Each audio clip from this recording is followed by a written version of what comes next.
นี่คือชื่อเรื่องราวบอบปีซอดดอกกวดคลายงวยในบ้านการล้างต้อแต่เลยบอนสไลมันเนี่ยรวมជាមួយនឹងมันแพร่บอกว่าการบินไปថ្មីกันឡងទៅនេះពលគឺពេលចូលឆ្នាំខ្មែរយើងរឿងនេះពេលដែលអានដំបងដូចជាមានអារម្មណ៍ធម្មតាព្រោះថាពីតាក់ទងជាមួយនឹងផ្ទះសំណាក់ទៀតហើយនិយាយរួមឲ្យតែរឿងខ្មោចគឺផ្ទះសំណាក់រហូតលើកនេះយើងទៅដល់ខេត្តកំពតទៀតហើយដោយខ្ញុំសុំតែឈ្មោះបងអូនស្រីថាឈ្មោះដាវីនព្រោះគាត់សុំឲ្យលាក់ឈ្មោះរបស់គាត់អញ្ចឹងធម្មតានៅពេលដែលយើងនៅភ្នំពេញចង់ទៅលេងសមុទ្រធម្មតាយើងនឹកឃើញពីរខេត្តកំពង់សោមហើយនិងកំពតពីមុនវិញគឺបើចង់វិលល្ងាចមានតែទៅកំពតប៉ុន្តែនេះពេលបច្ចុប្បន្នកំពង់សោមយើងមានផ្លូវល្បឿនលឿនអញ្ចឹងពីខេត្តហ្នឹងទៅមួយណាក៏បានដែរដូចគ្នាផងដែរការពីរយៈពេលថ្មីនេះដាវីនហើយនិងមិត្តភ័ក្តិរបស់គាត់បានបបួលគ្នាទៅលេងនៅឯខេត្តកំពតដាវីនបានបបួលមិត្តភ័ក្តិរបស់គាត់3នាក់ទៀតអញ្ចឹងសរុបទាំងគាត់ទៅគឺ4នាក់ហ្នឹងហើយពួកគាត់បានធ្វើដំណើរចេញពីភ្នំពេញទៅកំពតហ្នឹងគឺនៅប្រហែលម៉ោង9យប់ជាងដោយសារគាត់ចប់ម៉ោងការងារអញ្ចឹងម៉ោង6ម៉ោង7គាត់ចប់ត្រឡប់ទៅផ្ទះរៀបចំអីវ៉ាន់ទៅម៉ោង9ចេញទៅតែម្ដងហ្នឹងហើយអញ្ចឹងតម្រាំតែទៅដល់កំពតធម្មតាអាចខ្ទង់2ម៉ោងកន្លះទៅ3ម៉ោងតាមបើកបរលឿនឬក៏យឺតអញ្ចឹងណាគ្នាយើងដែលធ្លាប់ចេញទៅយប់ហ្នឹងគឺយើងដឹងហើយថាការបើកបរនៅលើដងផ្លូវទៅកំពតហ្នឹងគឺបើកបរបានលឿនដោយសារតែអត់សូវមានឧបសគ្គទេហើយផ្លូវឥឡូវក៏ស្រួលដែរមិនសូវមានបញ្ហាដូចផ្លូវដទៃទេនៅតាមផ្លូវហ្នឹងគឺអត់មានអារម្មណ៍អីទេគឺធម្មតាផ្លូវកន្លែងខ្លះក៏ស្ងាត់កន្លែងខ្លះក៏ងងឹតកន្លែងខ្លះក៏ភ្លឺអញ្ចឹងទៅដោយសារតែទៅហ្នឹងគឺពួកគាត់អត់បានក្រុមអីទុកជាមុនទេមិនបានរៀបចំអ្វីច្រើនទេហើយម្យ៉ាងវិញទៀតបើសិនជាយើងណាត់គ្នាក៏មិនសូវបានចេញទៅដែរឲ្យតែមានតែកម្រងណាត់ហ្នឹងគឺអត់បានចេញទៅតែម្ដងដល់ពេលអញ្ចឹងទៅពួកគាត់អត់បានធ្វើរឿងមួយទេដូចគ្នាទាំងយើងទាំងគេគឺអត់បានកក់សន្តានគេយើងហ្នឹងឯងលើពេលដែលពួកគាត់បានទៅដល់ទីរួមខេត្តកំពតភ្លាមហ្នឹងដាវីននិងមិត្តភ័ក្តិរបស់គាត់បានជិះឡានទៅរកកន្លែងគេងសិនព្រោះថាចិត្តកណ្ដាលជប់ទៅហើយនៅពេលដែលជិះទៅមួយស្របពួកគាត់ក៏បានឃើញផ្ទះសំណាក់មួយកន្លែងហ្នឹងហើយដែលមានបើកភ្លើងហើយនៅក្បែរមន្ទីរពេទ្យមួយកន្លែងគាត់ក៏បានកាត់អ្វីវែងឆ្ងាយនោះដែរហើយក៏ប្រញាប់យកលេខទូរស័ព្ទដែលគេដាក់នៅលើស្លាកទាំងស្លាកសញ្ញារបស់ផ្ទះសំណាក់ហ្នឹងយកមកខលដើម្បីកត់បន្ទុកហេតុអីបានគាត់មិនចូលទៅសួរដោយសារតែអត់ទាន់បានញ៉ាំអីនោះទេឃ្លានក៏ឃ្លានហើយយប់ទៅទៀតអញ្ចឹងខ្លាចអត់មានកន្លែងគេងផងហើយក៏ញ៉ាំហ្នឹងគឺអត់មានកន្លែងញ៉ាំអញ្ចឹងគាត់បានឡានបន្តបណ្ដាលហើយយកទូរស័ព្ទហ្នឹងមកខលបណ្ដាលគាត់ជិះបណ្ដាលអញ្ចឹងទៅយកឲ្យមកពី10អញ្ចឹងតែកំពតធម្មតាយើងទៅរកកន្លែងញ៉ាំគឺនៅម្ដុំរង្វង់មូត្រេនហើយនៅរង្វង់មូនោះគេច្រើនឃើញគេបបសបាទនៅតាមផ្លូវគឺគាត់ខលទៅបណ្ដាលហើយទីបំផុតអ្នកទទួលលេខទូរស័ព្ទនៅផ្ទះសំណាក់ហ្នឹងក៏បានលើកមកគឺជាសំឡេងមនុស្សស្រីបាទវាបានសួរថាបងនៅសល់បន្ទប់គេឬអត់បងហើយបងស្រីហ្នឹងក៏ឆ្លើយតបថាមានតាអូនឯងត្រូវការបានបន្ទប់នៅពេលដែលលើបែបហ្នឹងពួកគាត់ក៏រៀងធូរទ្រង់ដែរព្រោះអីយប់ទៅហើយខ្លាចអត់មានកន្លែងគេង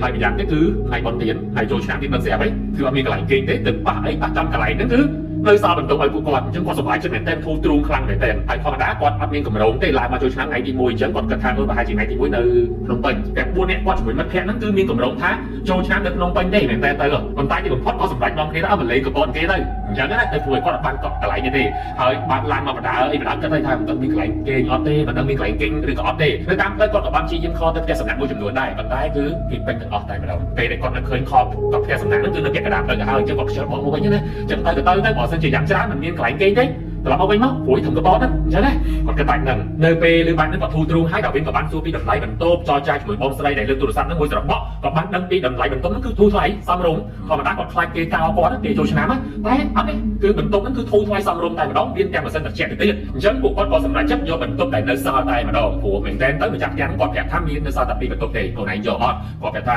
ជាន់លើក៏យកដែរឲ្យតែនៅបន្ទប់ហ្នឹងគឺបន្ទប់ជាប់គ្នាព្រោះគាត់ទៅ4នាក់អញ្ចឹងគាត់អត់ចាំគេងជាគ្នាពេកទេអញ្ចឹងគឺ2នាក់មកបន្ទប់2នាក់ក្រោយមកគាត់ក៏ប្រាប់ទៅផ្ទះសំណាក់វិញថាអញ្ចឹងពួកខ្ញុំអត់បានទៅ check in ឥឡូវទេបងដោយសារតែខ្ញុំទៅរកញ៉ាំមួយ plate សិនរួចហើយចាំខ្ញុំត្រឡប់ទៅ check in វិញហើយបងស្រីនេះគាត់ក៏ឆ្លើយថាអត់អីទេតាមសម្រួលអូនអត់អីទេចាំបងឲ្យគេរៀបចំបន្ទប់អញ្ចឹងអូនឯងគ្រាន់តែមកដល់ប្រាប់លេខទូរស័ព្ទប្រាប់ឈ្មោះទៅបុគ្គលិកបងរៀបចំឲ្យតាមហ្នឹងហើយអញ្ចឹងបានន័យថាអ្នកដែលលើកទូរស័ព្ទហ្នឹងគឺជាម្ចាស់ផ្ទះសំណាក់នឹងតែម្ដងបន្តទៀតទៅគាត់ក៏បានទៅដល់កន្លែងញ៉ាំបបរសវិញគឺម៉ោង12យប់ហើយក៏ប្រញាប់ប្រម៉ងអីញ៉ាំលឿនអញ្ចឹងទៅនឹងអាចបានទៅគេងដាវីនគឺគាត់ជាអ្នកបើកបរឡានហ្នឹងគឺជាឡានរបស់គាត់អញ្ចឹងធម្មតាអ្នកបើកបរឡានគឺជាមកពីធ្វើការមកតង់ទៀតអញ្ចឹងគាត់លួចហត់ណាបន្ទាប់ពីញ៉ាំអីរួចអស់ហើយពួកគាត់ក៏ត្រឡប់ទៅផ្ទះសំណាក់នោះវិញនៅពេលដែលទៅដល់មានអារម្មណ៍ថាស្ងាត់ចម្លែកតែដាវីនក៏គាត់បានគិតអីច្រើនដែរធម្មតាក្នុងពី10ពាក់កណ្ដាលទេទៅឲ្យមនុស្សអ៊ូអមិនតែកុំភ្លេចថាពេលហ្នឹងគឺថ្ងៃចូលឆ្នាំណាទោះបីជាមកពី10ក៏គួរតែមានមនុស្សឲ្យវាអ៊ូអជាងនឹងដែរគាត់ចេះតែមានអារម្មណ៍ចម្លែកថាហេតុអីបានវាយ៉ាងស្ងាត់ខុសពីសមមួយដងហ្នឹង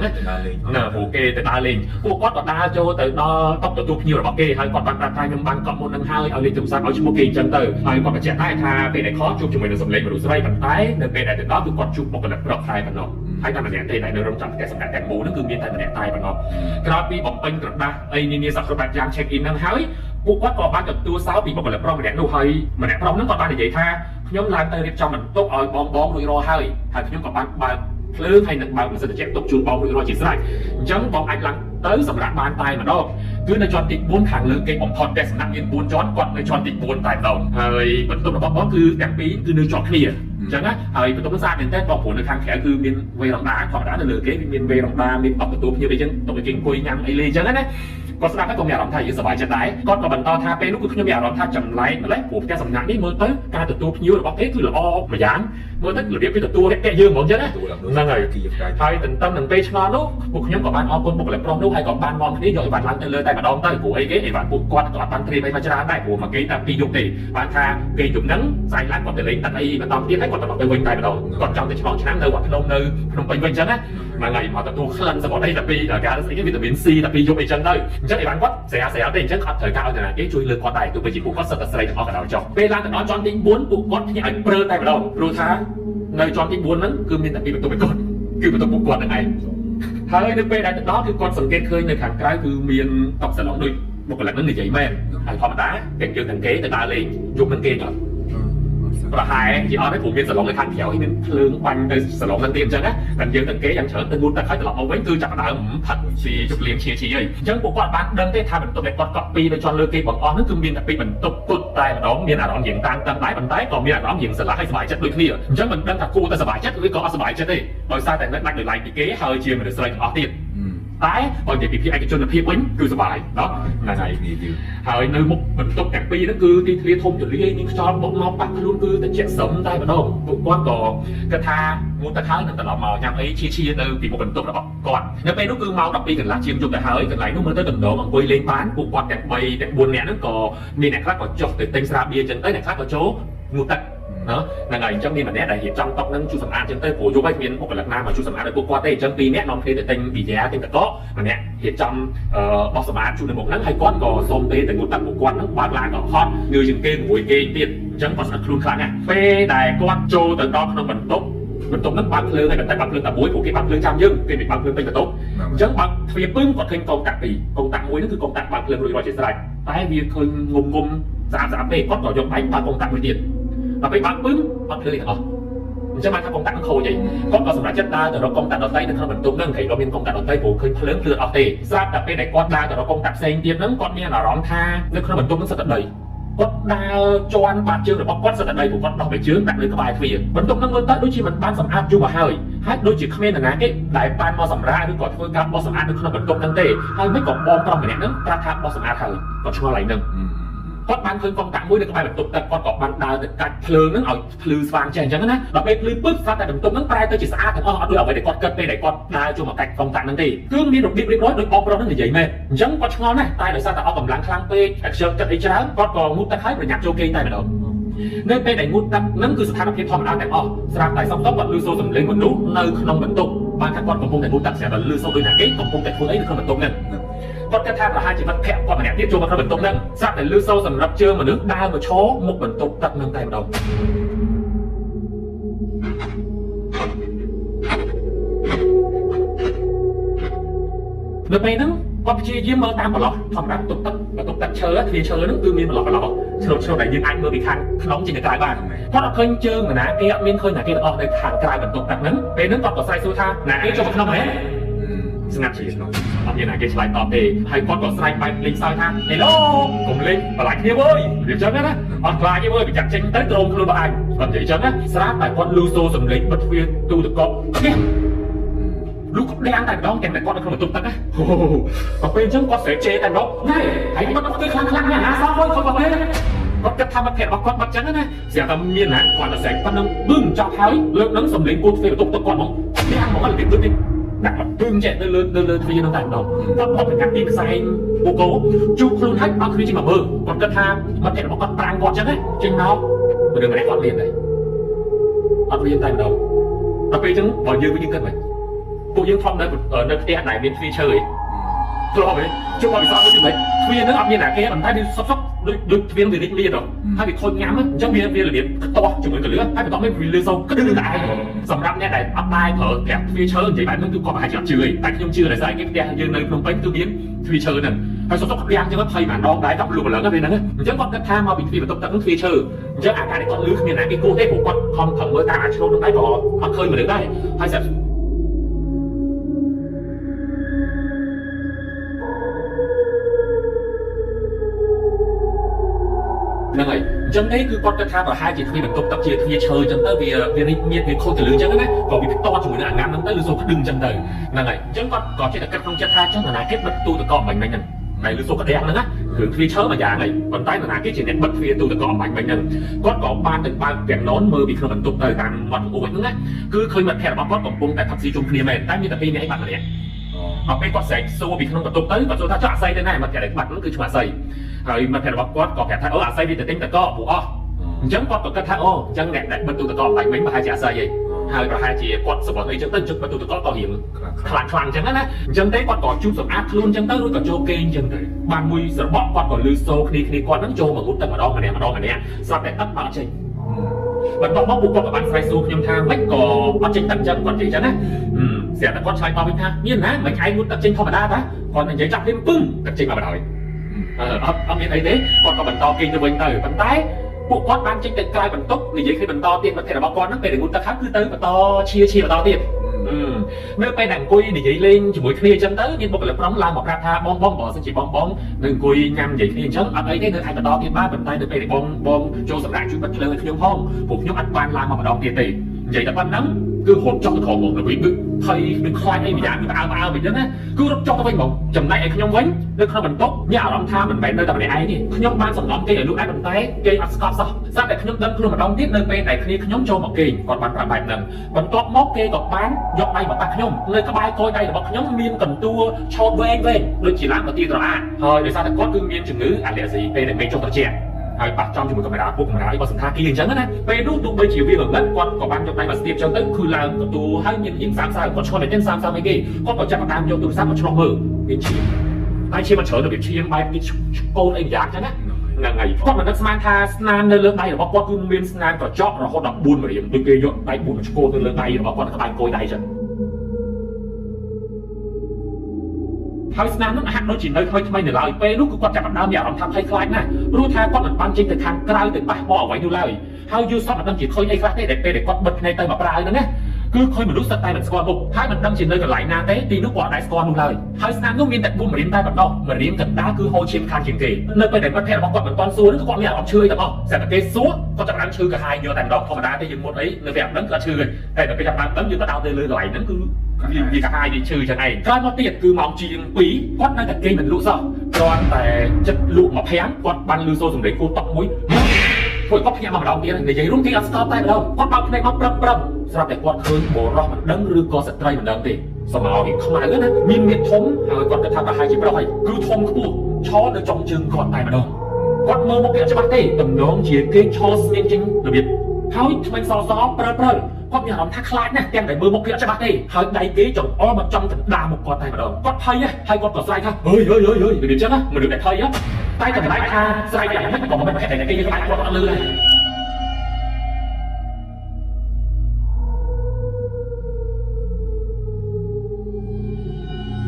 គាត់គិតថាប្រហែលជាគាត់យល់សោះហើយគាត់ក៏ព្យាយាមស្រែកមួយទំហឹងទៀតថាអូយហើយតែគាត់ថាម៉ែអើយជួយគាត់ផងទឹកមកខែរបស់គាត់នៅក្បែរខ្លួននេះចាប់ខ្លួនគាត់ជាប់សួរថាកើតអីហើយយល់សោះអត់ក្រំមែនព្រាមនោះក៏បានសម្លឹងទៅចុងជើងរបស់គាត់តែគាត់អត់បានឃើញអីសោះតែម្ដងមិត្តភក្តិរបស់គាត់ក៏បានប្រាប់ថាប្រហែលជាឯងបើកឡានហត់ពេករវើរវាបែបនេះអញ្ចឹងពួកយើងក៏បាននាំគ្នាគេងទៅវិញទៅព្រោះទៅតែម៉ោង3ទេនៅពេលនោះគាត់បែកញើសចូលខ្លួនមិនដឹងថាប្រាប់គេយ៉ាងម៉េចឲ្យគេជឿព្រោះសកម្មភាពខាងក្រៅអត់មានអីទាំងអស់តែម្ដងហើយម្យ៉ាងនៅតែ2នាក់ក៏5ម្នាក់ទៀតប្រហែលជាអត់គេងយកទាំងអស់គ្នាអីគាត់អត់ចង់ធ្វើបាបមិត្តភក្តិរបស់គាត់ទេម្យ៉ាងម្នាក់ទៀតហ្នឹងគឺរបៀបភ្ញាក់មកបែបរៀងស្វល់រៀងសើដែរហ្នឹងហើយអញ្ចឹងក៏គាត់បន្តឲ្យមិត្តភក្តិរបស់គាត់គេងបន្តអញ្ចឹងទៅតែតែខ្លួនឯងហ្នឹងជួបសង្គ្រោះបែបយ៉ាងតាមពិតគឺគាត់មានអារម្មណ៍ព្រឺសម្បល់ណាស់ភ័យណាស់ខ្លាចបាត់ថ្ងៃទៅឃើញទៀតអញ្ចឹងគាត់ខំប្រឹងសូត្រធម៌បណ្ដាលព្យាយាមបាត់ថ្ងៃបណ្ដាលអញ្ចឹងទៅលើកនេះមកលឺសូរសំឡេងសើចទៅក្បែរទៅជាគាត់តែម្ដងលឺសូរពីដងលឺកាន់តែខ្លាំងទៅដូចគេនៅក្បែរទៅជាគាត់តែម្ដងគាត់ទ្រាំលេងបានហើយគាត់កាត់ចិត្តឲ្យបើកភ្នែកលើកនឹងបថោបងអើយគាត់ប្រាប់អញ្ចឹងណាគឺគេឆោបអោនឈ្ងោកពីលើក្បាលខ្ញុំតែម្ដងរបៀបគេនៅពីលើក្បាលតំណែងឈ្ងោកអញ្ចឹងមុខគេស្ទើរតែនៅពីលើមុខខ្ញុំតែឲ្យបងអើយលើកនេះគឺខ្ញុំឃើញមុខគេច្បាស់គឺជាមនុស្សប្រុស ไว้ประหารจีทรายสับชนามเชียงเงี้ยจริงทำไมมันดังแบบคือทรายหรือโหดทรายจังอ่ะถ้าชงงในเรือหมกกอดโกยคลายนะจ่องไล่คือขย่มเมื่อเคยภายในเกนูเต้ปลอกภายในบอกเกคือโรนชาหนุ่มกันตายมาดองขย่มเมื่อเคยกรอบภายในเกเต้บอกเลยโอ้เลิกนี่ขย่มกระทาขย่มมันรุ่ยคลุนเต้ชุบระบบปัทไทยเป็นนี่ขย่มเรือคลุนอย่างไม่ก่อเรื่องออสการ์ทรายอย่างไม่ก่อทรายอันลึกลึกปัสสำเล่เหมือนนักจิตนาเต้ปัญญากาไปนึกไปจีบเมียแต่ขย่มให้หนึ่งขมอมยังตายมาดองรุ่ยคลีนนะอย่ารู้เนี่ยแต่ยาปอร์บีมาสั่งแต่รุ่ยคลีนเนี่ยเคยได้คอยล้มคือรุ่ยจียืมเลยจมูกหนึ่งUniverse บอกเก๋มีงาเกย์ใส่ไอ้กอดนึงคือไอ้กอดการถ้าเป็นการสั่งกอดบอกเก๋อ๋อจำเรื่องเขากอดชียืมโซ่ในคำเจ็บแรงพดแรงคอไปซ้ำไม้ยืนโกนทองแต่ปันนั้นนะเก๋เขาโดนดึงเนี่ยคือไหลหนึ่งก็รับใจดิโซ่บรรดาชียืมบรรดาบรรดาแต่ในโฮเจ้าบรรดาตายมาดองสลับแต่ขย่มลือเกย์สไลด์มือต่ำพังจงกระไรตัวเบียดท่าเจ้าว้าวขย่มก่อสไลด์จงมือต่ำพังเขาก่อเป็นนั้นสลับแต่ออกในปึ้มประบัดนั้นคือแหวนเมาพลือไอ้ที่เมาปรำหนึ่งทรายสปรามตีขยมบ้านดักมันขยมอัดเนี่ยขยมบ้านในเด็กจามเต้คือปริญญาติไอเต้เรอไอวันเจงตายมาดองจังเจงทอดปีสันทาเกนั่งจังในเด็กนี่บรรทอเลยแบบไทยฟังเต้ใช่ไหมพวกขยมบ้านเรือเรียกจำไอวันเจงปีบรรทมดูเพลินตายมาดองจบแต่ดอกกราวนั้นพวกขยมบ้านฮอยซาอ่อนจับแกสำนักลูกให้บอกเราไหนในจีนนั้นบ้านสุดท้ายโอ้ไม่เป็นยักษ์มันไม่เช็คเอาท์มาเลยเปนู้คือพวกขยมบ้านในเด็กไอเต้ในที่ที่เราหมกสันทาเกพวกขยมจากสาวดับไปเด็กจำไอวันและโจลานสาวนั้นคือโคจะเตียนจากสาวลานออกเจงเขาดังเหมือนกุ๊กชียิ้มจากไปก่อนเจงได้สาวอ่ะđây là chia đó nhé chắc ở trong đấy còn có ba hai chiến kho hai chiến ở một chú đo sân thang kia tại đâu còn hiện tầng cuối cùng sân thang kia xong bây giờ cam chả còn hiện là này cứ nơi trăm được lại là nâng tại đâu chắc nơi cái đại chiến sao mà đó có chia diêm chú chân tới chú sắp pro bát giáp ở chất còn có bát chất xuống chiến thôi sao nâng tại đâu su thả bông nhưng su thòng thổ là bông anh nên nâng còn mình thấy vì sân thang kia nâng lửa ấp chiến có còn hiện vậy chỗ này còn chú đa mà chân các bài đào vinh tại đó có kẹt tha su tam thổ của em đã thấy sao rồi này đây một cái này tận buôn mẹ sự lần mưa một đêm thay vào ta bọn anh chỉ liên gì mến còn kẹt tha bỏ thiên vậy trở đây thay bỏ sân thang kia kê mẹ nơi không sọc nắng bỏ sân chỉ miên squat mặt thẻ nơi có bom ôn na đại mà lấy nơi có bom cứ ham bắt anh ở một cây nên là tê quát có đâm tay thang nên là như được ấy cát lại vẫn tay còn đại miên nhiều chỉ trở đại mà cây nên là chìm xe cứ nơi chọn tí buồn đại đóng đốt đôi thứ này bệnh mất cứ tay đặt chạy thả bạn khơi không có được không được hãy buộc cái tay này để tha đôi chân phải chia chân chân khai đôi chân khai cũng chân chân bọt tê nói ra tại mưa tân niên thùng ra anh chân á ấp đơn thằng kia slap đi xa ấy thế ấp đơn thằng biến bạch hạ ấy thế ấp biến qua đồng biến tham mà được nát slap nên không sự tha kia là người kia rồi hai chân chân tha kia thì bật bay qua đồng biến ban trận chân á còn có ấp đơn này còn tay mà giả cứ nhiều này mà cây như cho thì buồn nữa cứ tay này để đôi đôi khi thằng ban khơi không ai mà được problem từ phương ở Nhật này thôn nữ nâng cứ ấp miên ao từ này cái này chỉ để squat kia rồi mà thép mỏng cây từ không sự tha kia nó bạch hạ ôi sao hơi cứ bây giờ bỏ bọn bạn còn phương ca kia còn chỉ là bạn nói cứ còn nhập cho với chỉ mà tao chỉ là bạn tự thành hiện nó còn chẳng nữa hơi từng đào vinh là cái là bóng quát bao lan nó kẹp prư rôm chẳng prư dầm bồ hay còn hiện thọ hiện ấy gì ấy đã thọ đáคือgiờ hiện thọ ta hay thọ tới vì bác quan nó tha kia kia chẳng nữa tại quát nhà vào đấy ảnh nó chỉ hay thọ để quát cho các bạn cho một quát là này chứ quát để cho các bạn nhà tha tai nam lên đây là bọc nhóm cứ chỉ nam mà hiện đây là bọc nhóm bạn quát rứa cỏ chỉ ở quấy đài chiên sao nó bạn bạn anh chân thấy bọc bị sót bắt đài nẹt trâu mà cây nên theo sân nặng xong rồi quát mơ phong chơi mời bạn cho bác không cùng trên họ sẽ chỉ mơ tất cả nó là số y tế bọn ai ở trên bán ở trên đây còn gì đẹp chẳng hết á vốn con xong bây giờ nhà món đi thì ta hay còn phải chơiคือความมีกรองเสด็จทองก่อนcònมีกรองเสด็จทองมาขอเฮ้ยก็เรายังบางสิ่งก่อนจังแต่เป็นแต่ก่อนแผลมันคือสมัยยังจำเรื่องนั้นยังไม่เนี่ยสองน้องโกผมยืนคลองตัวนี้กับก้อนก็ยังอัดพัฒนาอย่างนี้ยังอัดthôi hưởng bắt quan đi sắm nó cứ mền hưởng đất để cứ hưởng bắt đời sai cái hưởng khácอย่างkhác dương cáiตัวสกอร์เป็นไอ้กอดยาmáuคือวิจัยว่าไปทางองค์ขอจังใจแต่นี่คือก้อนแผลmáuคือระเบียบเอาไว้ได้ที่ปอดพิซซ่าบอกได้ก้อนจุกตอนทางส่งไปแต่เชียงซาวนั่นคือก้อนบานปราดได้เลยคือมีซ้ำแพ้ซ้ำพอคือเอาเมียนcáiซ้ำหนึ่งนั้นก่อนดับเมียนcáiแผลต่อๆที่ทางจุกบานจังปันท้ายเอาเมียนจบbọn biết thằng ông mi mình được làm chân trong còn chân ấy chân đôi hướng thì tiên đôi hướng là đã tê ok ông ôn chơi bóng ôn đại tam đan sắmในเรื่องนี้แต่บองôn chơiอย่างนั้นได้จะพูดเรื่องอะไรที่โจรมาเตะบอลในออกนี้หนึ่งน้องรอคอมเมนต์กันครับเอาคนจ้าของการตามตามในอีพิโซดนี้จับจุดนี้ในอีพิโซดก็จะรอติด